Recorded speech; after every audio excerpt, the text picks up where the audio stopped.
శాసనం ద్వారా నిర్మితమైన భారత రాజ్యాంగం పట్ల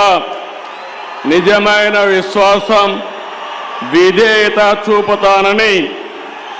భారతదేశ సార్వభౌమాధికారాన్ని,